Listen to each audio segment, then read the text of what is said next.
Tonight, confusion reigns at Dunedin Airport. The hammer hovers over a big block of Queenstown. And school children learn skills they hope they'll never need.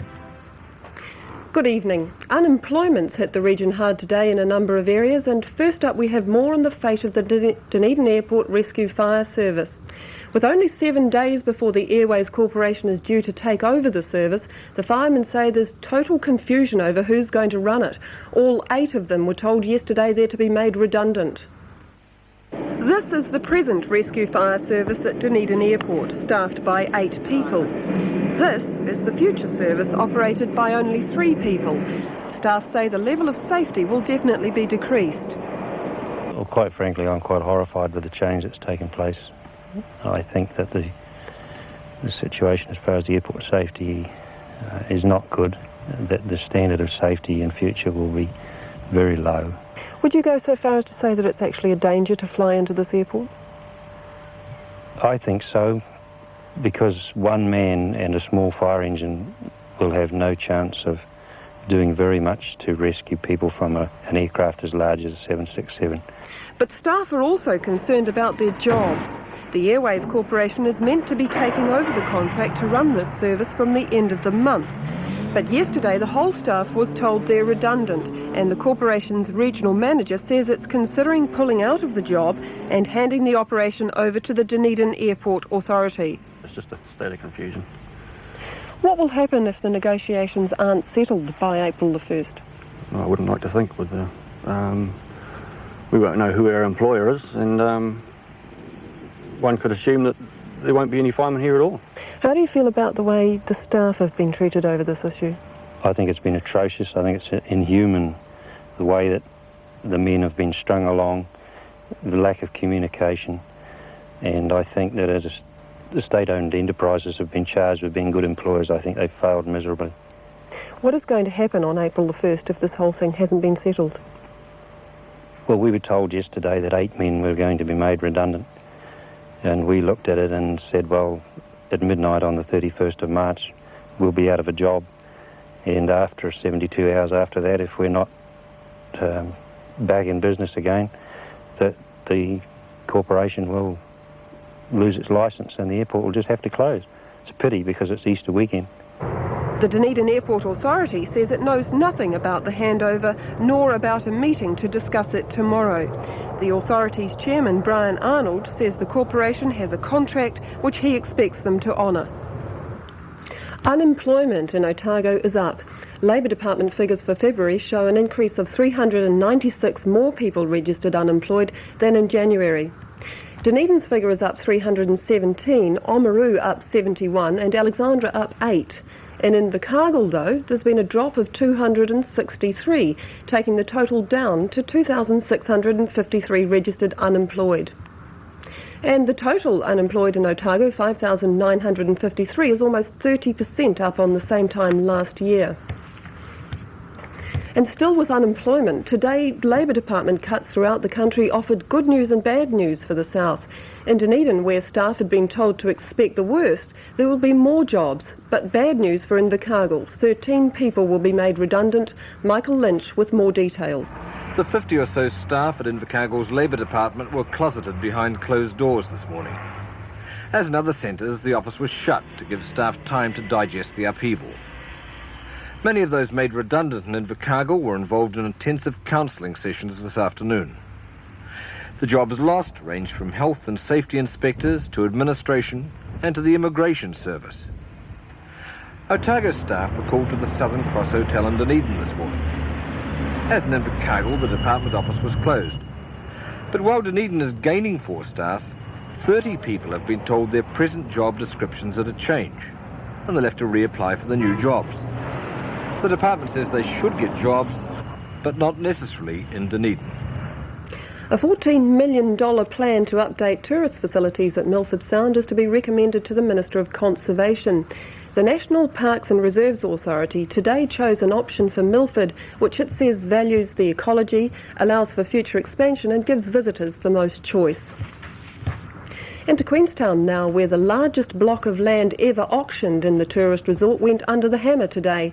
The 9,000 square metres of prime real estate offered by Argus Questar attracted enormous interest, as Jim Mora reports. Sutton compared Queenstown to California just before its big tourist and property boom.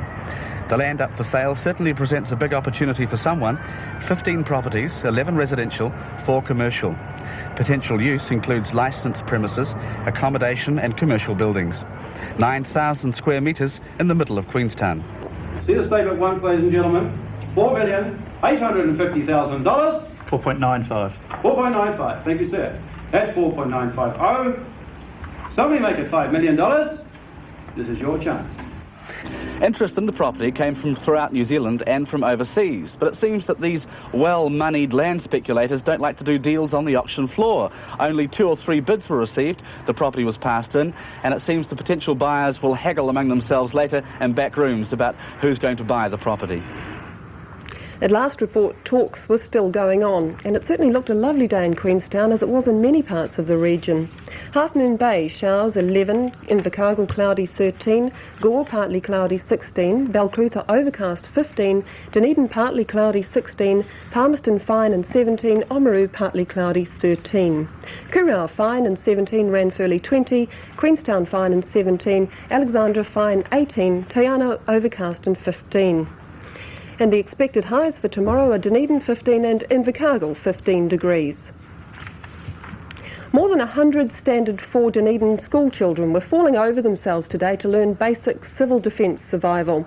The programme's an AMP civil defence project which will cover 64 New Zealand schools, and as George Burke discovered, learning to stay alive can be fun.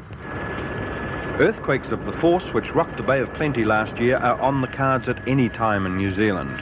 Most people are unprepared for civil emergencies, and that's why AMP has joined Civil Defence in teaching children some of the basics of survival.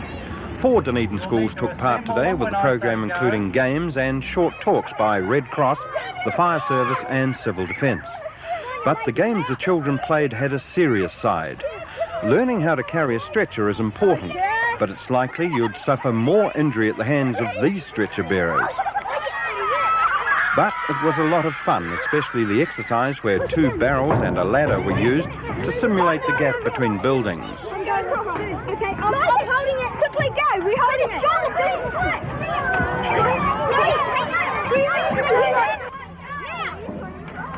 With everyone safely across, 8 youngsters from each school were picked to find each other in the dark after being spun around to lose their bearings. The dogs found each other first, naturally, but the ducks, the cows and the canaries took a little longer. One duck fell down a quack. The cows just couldn't find each other, and the canaries ended up feeling a bit seedy. According to the organiser of the project, it's the competitive nature of the games which should help some of the message to sink in. At that age, I think the competitive side brings a bit more fun into it, yet at the same time they learn. I mean, if they were at some stage later on in their lives a civil disaster, just relying on someone else, I think, is a very, very good idea, and they're learning that, but in a fun way. The program continues tomorrow with Standard 4 pupils from 4 other Dunedin schools.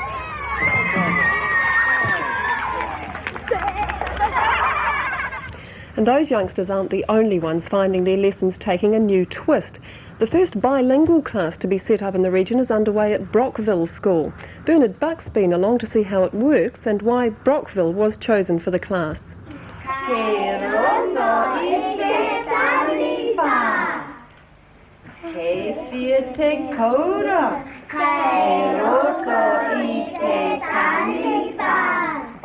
These are 5 to 7-year-olds in a special bilingual class at Brockville School. About 20 are Maori and 2 Pākehā. Some of the pupils have already been to Kohanga Reo, or Maori preschools, where they've got their first taste of the Maori language.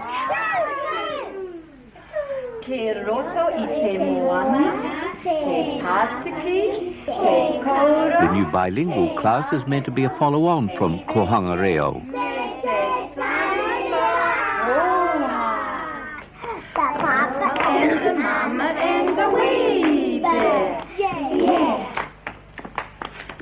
Brockville was was chosen for the bilingual class because of the number of Polynesian children in the area and the special interest the school's taken over the years in things Maori.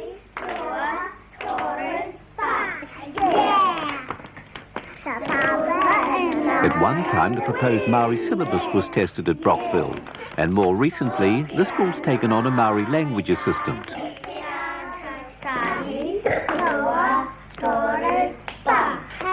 As well, the assistant principal has been an itinerant teacher of Maori and is well qualified to teach a bilingual class. The idea is that the whole class is taught in both Maori and English, so that eventually the pupils will develop an understanding of Maori and in time speak it fluently. I think it's important that we cater for the needs of groups of children, and in this case it's the Maori children who probably haven't been really catered for in the way they'd like to in the past. For long term, of course, we hope that the Maori children within the class will be totally bilingual, that they'll be able to understand and converse in both English and Maori. Even more long-term, the hope is that being truly bilingual will help give the youngsters a good self-image and in later years put them in a position to compete successfully with their Pākehā brothers and sisters in whatever they decide to take on. Well, it's much the same as a normal class, except the emphasis is on Māori language and things Māori. So we start the day with our news, as most other infant classes do, but the children talk Pākehā and they talk Māori as well. The school principal says the bilingual class is going well and the Maori language within the classroom is progressing to plan. And the Education Board says at this stage it has no plans for further bilingual classes. One of America's masters of urbane wit and whimsy who's here for the Wellington Arts Festival is performing in Dunedin tomorrow night. William Windom is staging his one-man show on the work of humorist James Thurber. It's his first visit to New Zealand and Leslie Patston looked in on one of his rehearsals.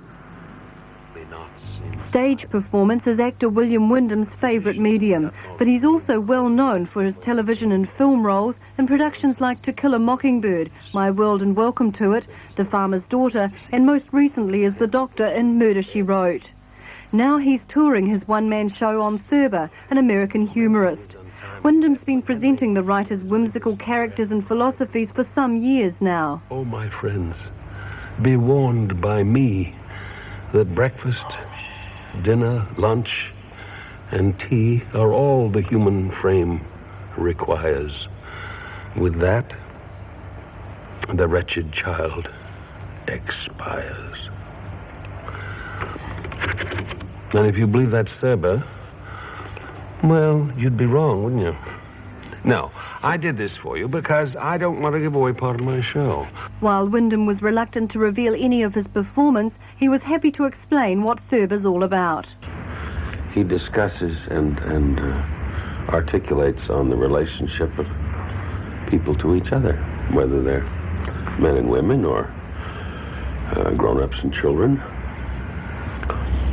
or sobers and drunks, or whatever opposites are sort of running into each other. He touches on that lightly. It's rather fun.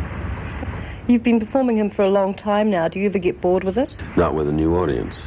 With an old audience, yes, you get sick of it. This interview was certainly one of Windom's more orthodox. There was no hotel swimming pool to stand in, as on past interviews, and an invitation to talk outside the window was declined. The ground was some distance below. I understand you're quite keen on doing interviews in different sort of situations. Well, the poor interviewer gets stuck with, the standard story. All right, Betty, your turn. Some actors in town go find out, give me 5 minutes on the news, And the poor girl doesn't. One lady in New York started out, it was early in the morning, and she was kind of confused about the thing, and I began asking her questions. William Windom is a seasoned stage performer, and he's also a yachty from way back. While his goal's a big yacht with standing headroom, he currently rides the waves on a windsurfer. Mine is the old-fashioned kind, the first one they made, number 1210. I used to think it was the oldest boat around until I ran into an old man about 75 one morning, sailing out there. I had on a wetsuit and I was straining away. He had on shorts and a yachting hat, sneakers. Doing pretty good there, young fella. I thought I was too old for this sport.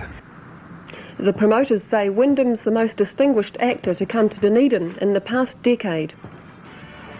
That's our program for tonight. Hillary's had a sore throat today, but hopefully she'll be back tomorrow night. Good night.